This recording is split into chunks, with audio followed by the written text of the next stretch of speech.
Eternal Father, I offer you the body and the blood.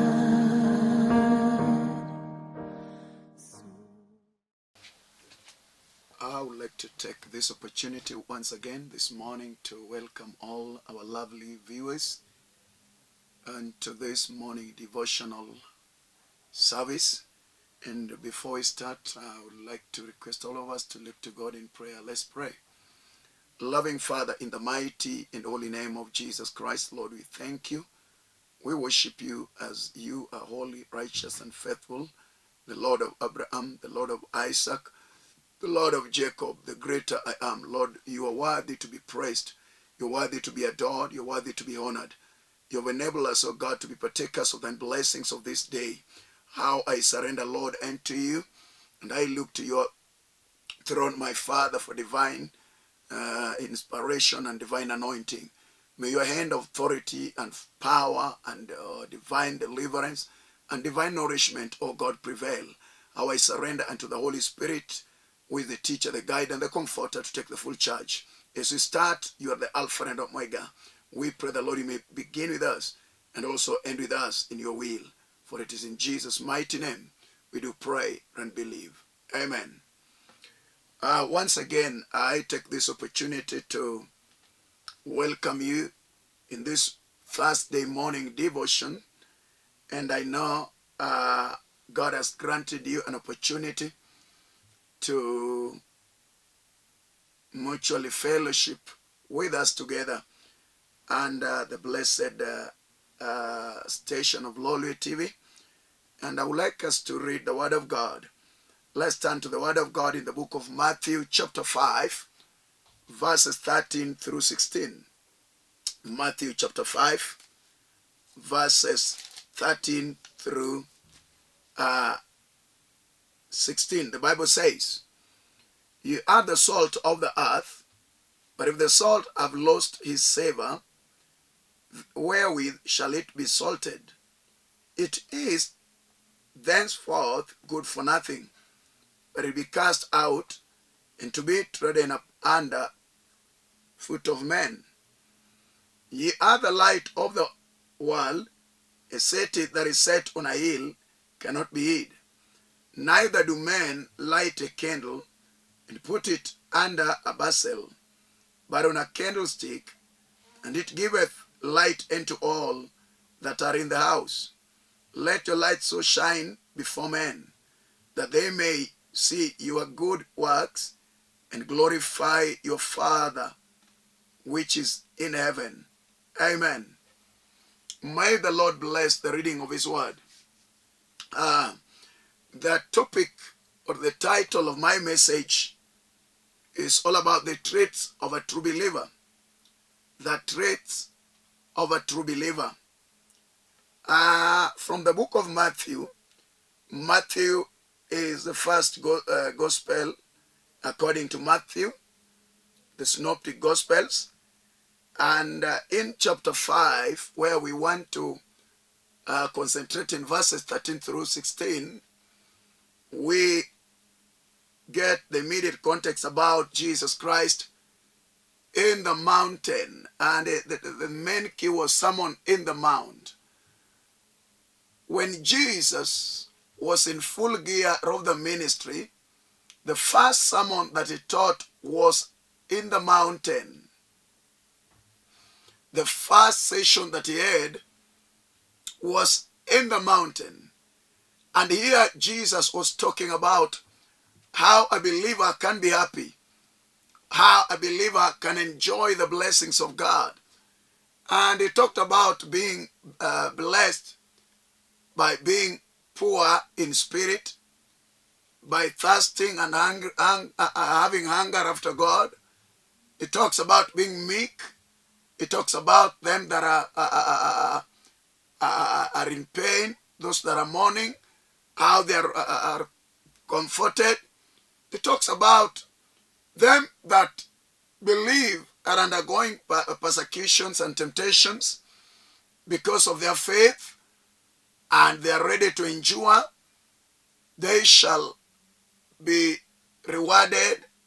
All these things Jesus talked about. And as he was raising a generation that will champion the mission and will continue with the calling and the commission of God unto mankind that was geared towards reconciling men unto God. For that is the main reason that brought Jesus Christ back in physical realm, that he may impart the knowledge and establish the kingdom of God here on earth.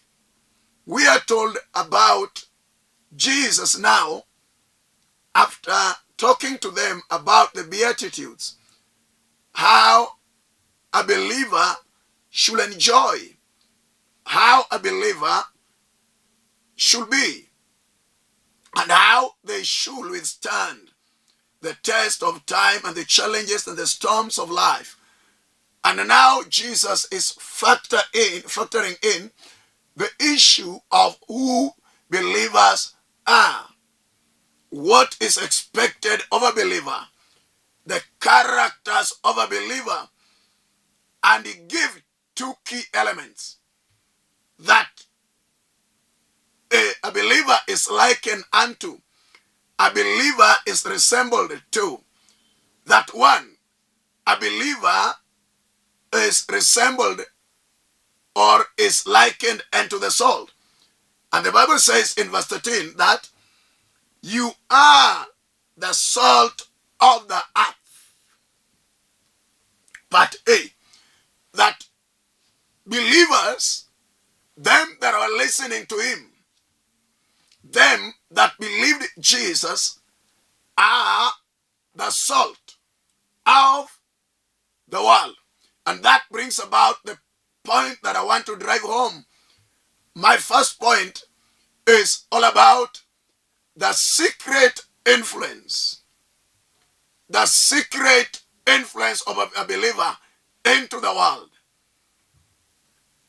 When one is born again, when one is made a new creature, when one is graced through faith in Christ, that person has an opportunity to bring some key things in the life of mankind, and as well in the life of the people around his life.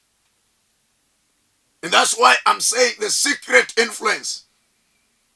The real noble responsibility of a believer is to influence, secretly influencing the life of people.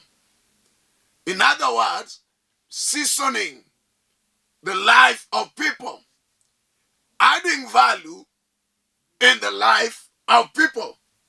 That is the key work and the key responsibility of a believer. And that's why Jesus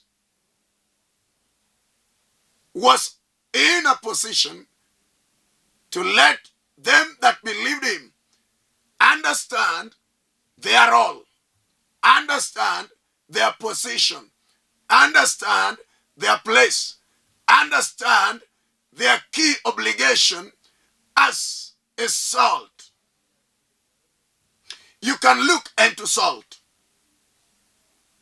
and sometimes you may not know the influence, the impact of salt, not unless you taste.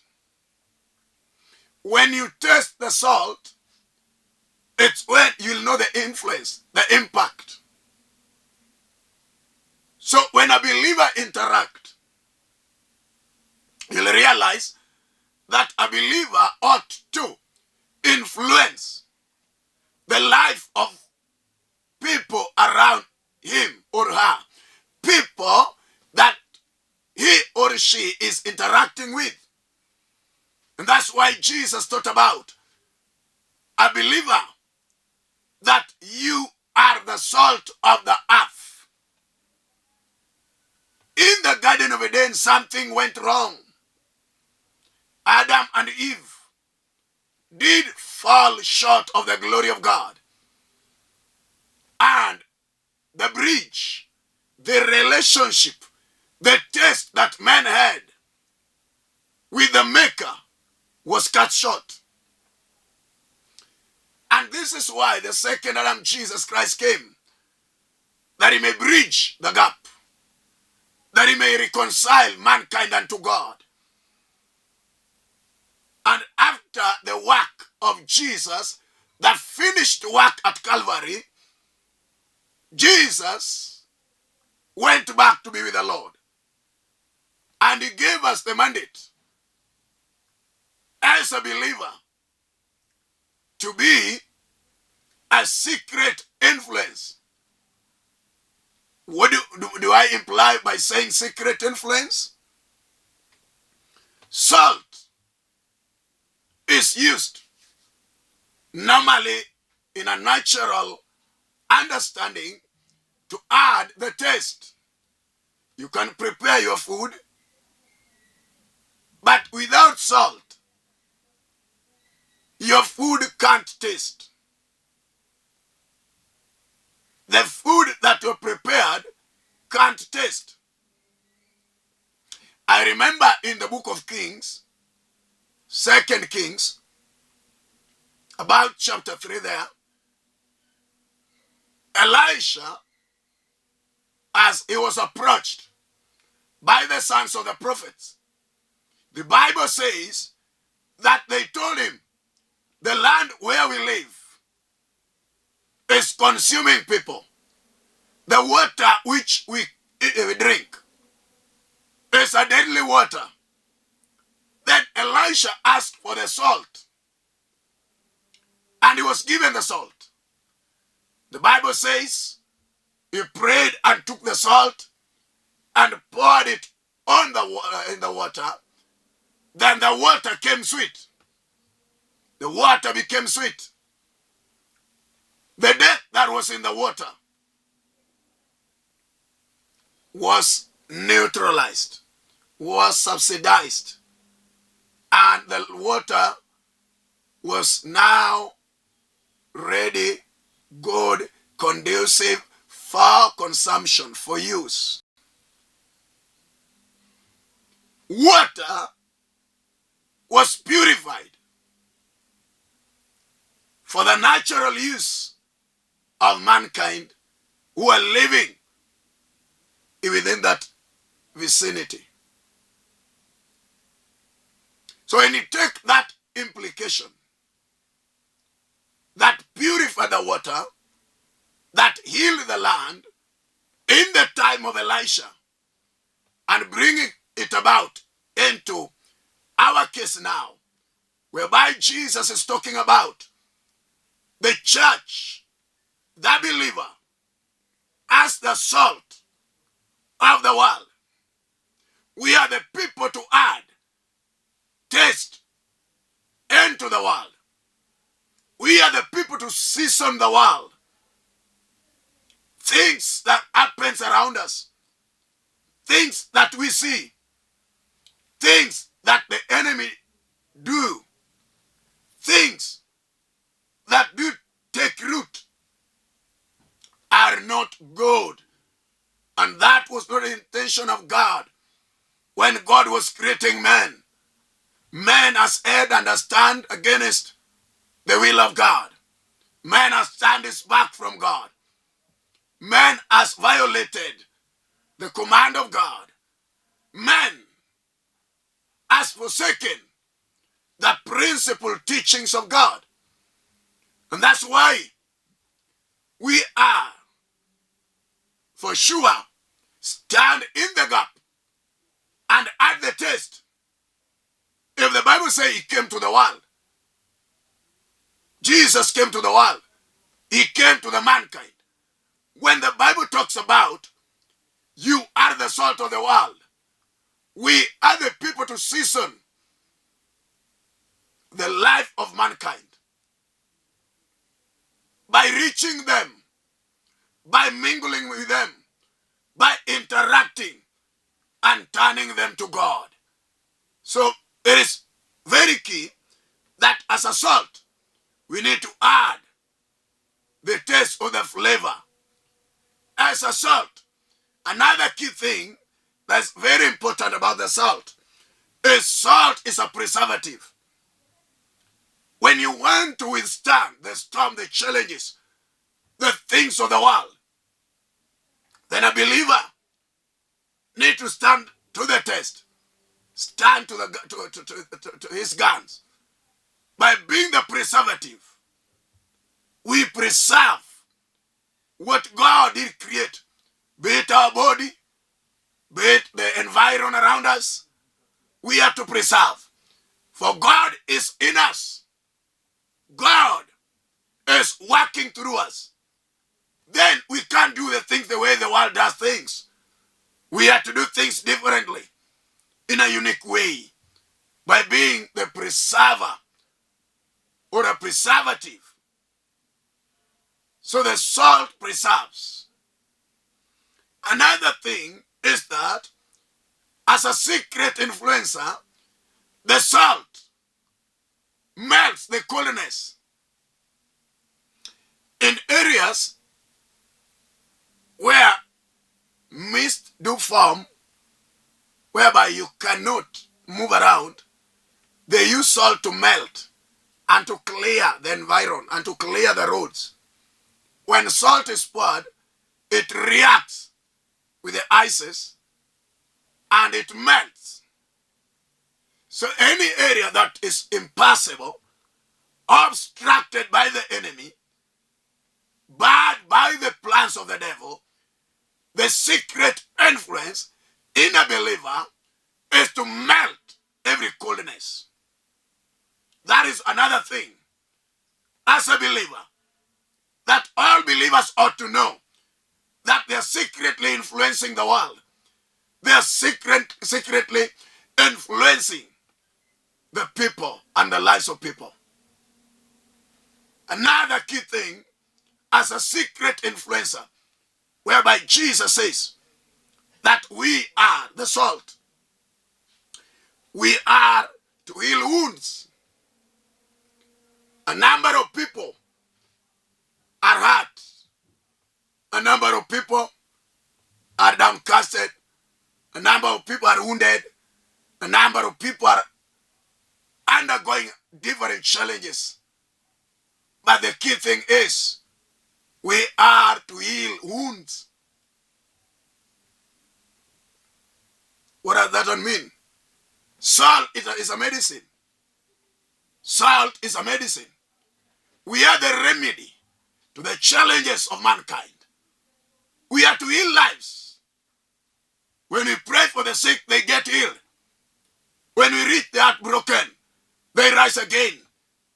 When we go to the rejected, we bring them back to God. May the church take its position. May the church rise above all the challenges and the barriers that the world has created to bar us from doing what the Lord did ordain us to do. Today, arise to the task, to the call of being a real secret influencer. The salt. That you may heal wounds. You may heal lives. You may heal marriages. As a believer, we are to heal marriages.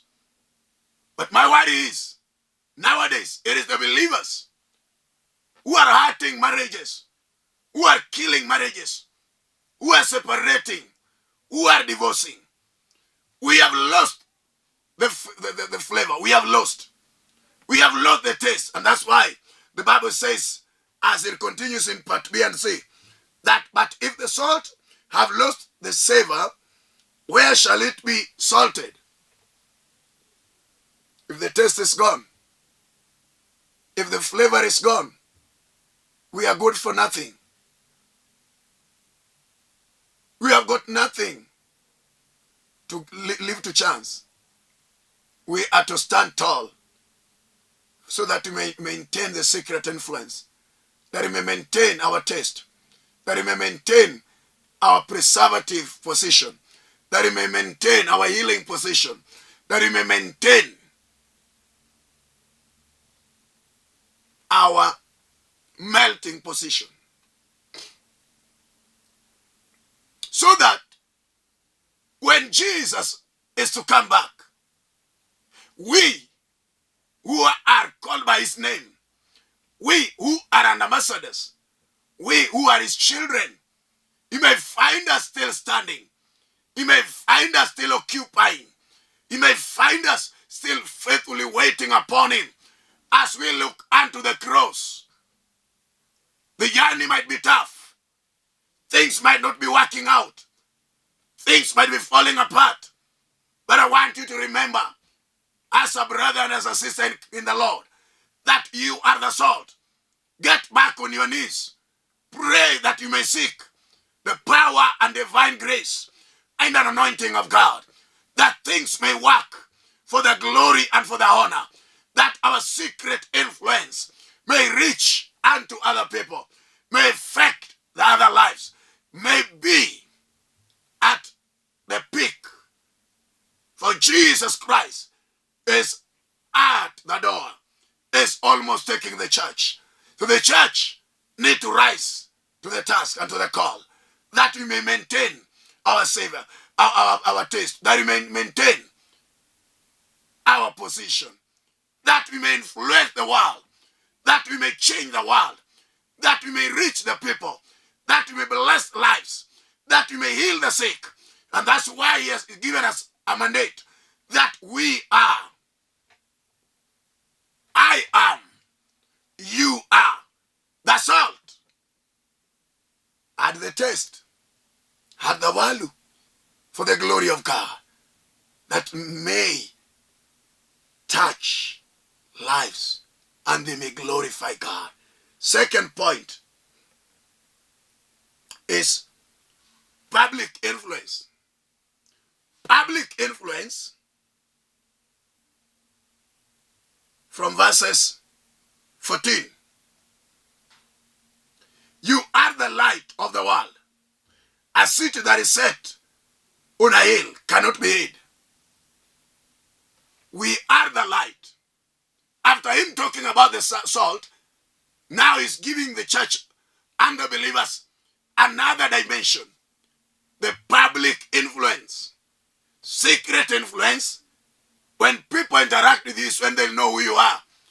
Now in the public domain, whereby they need not even need to ask, when you get into a place, the place will have to change. The place will have to configure and understand that the light of God has come. Public influence. What does one mean? That means that when Jesus, in the book of John chapter 8 verse 12, says that I am the light of the world. I am the light of life unto mankind. And Jesus is in me. He is Emmanuel, the God with us. Because the Bible says, as he was in the Father, and as he came with the light, as the light of the world, then after believing him, I no longer dwell and live in darkness, but now I live in light. And now being in light, a clear picture is that I have to shine. I have to outshine darkness within and without, that people may publicly acknowledge that my life has changed, that my life carries the life and the light of life. And that is very key and very important. As a believer, we are the light of the world, and we need to exercise it and show the world that for sure he who is in us is the light. We are sent on a mission. The mission that we have sent to is to reach people, is to win people for God, is to turn them from their captivity, from their depravity, from their state of bondage, they may come to the light and believe in God. So as a believer, a true trait of a believer is to have a public influence into the world, into the entire people who are living in darkness. The prince of darkness, who is the devil, is now brought to book when a believer walks in light. Because light cannot comprehend. Darkness cannot comprehend the light. Light has to overcome darkness. And that's why Jesus has given us a mandate to outshine every darkness within and without. When you look at a bulb that has been put out as a security light, or within the house, you will see insects are drawn towards where the light is. Now we have to bring people unto God. We have to bring people to the light. We have to bring people unto Christ. We have to bring people unto the saving grace. We have to bring people unto the healing grace. We have to bring people unto the truth. We have to bring people unto the kingdom of God. This wonderful morning, I want us to realize that we have a place to advocate for. We have a role to play. We have a responsibility that we have to bring about. As a church, let us stand and be the candlestick, which is the body of Jesus Christ. And let our light shine to the world, that the world may be shined in all corners, in all areas, that the world may be for Jesus, that the world may turn to Jesus, that the world may serve Jesus, and finally, that the world may glorify the Lord God Almighty, who saved our life, who changed our life, who blessed our life, who illuminated our life, that we may remain a blessing to the world. May the Lord bless you, and may the Lord touch you, and may your life have a taste, and may your life shine to mankind, that may outshine the schemes and the plans of the devil. Let's pray as the Lord God Almighty is touching your life. In the mighty name of Jesus, help us, O God, to be the light of the world, and to be the salt of the world, that we may season the earth and the world, that we may shine over every condition. May them that are sick be healed. May them that are bound be delivered. May them that are in problems be comforted. May them that are weeping, oh God, be comforted and touched. May them that are in sin turn to you, my Father, by saving their life and to your own glory and honor. For it is in Jesus' name we pray and believe. Amen. My lovely viewers, I'm Pastor Alfred Odoyo of God's Divine Word Ministries. I'm blessed to fellowship with you every Thursday at such a time, and I would like to encourage you to keep on fellowshipping together, and also to have an opportunity for one-on-one encounter through my number. You can give me a call in my number 0723396805, Airtel number 0101396805. I have a church at Kibra, Karanja Road. That's where I fellowship, and that's where I serve. And I would like to invite you that you may have an opportunity to come and fellowship with us together through God's grace. I have other branches at Makongeni, Jogo Road under Pastor Elisha Majanga, another one at Madari, at Dandora, First O under Pastor Nicholas, and also a friend who is also we are fellowshipping, Pastor Bernard Ogunda at Madare 4A. May God bless you, and may God glorify his name when we will be meeting together at such a time in the same place. May the Lord bless the Lordly fraternity and the entire team as we serve and we minister in this session and this station. God bless you, and God keep you as we are looking to celebrating the birth of our Lord and Savior Jesus Christ. Be blessed and have a blessed time. In Jesus' name we pray. Shalom, shalom. Amen.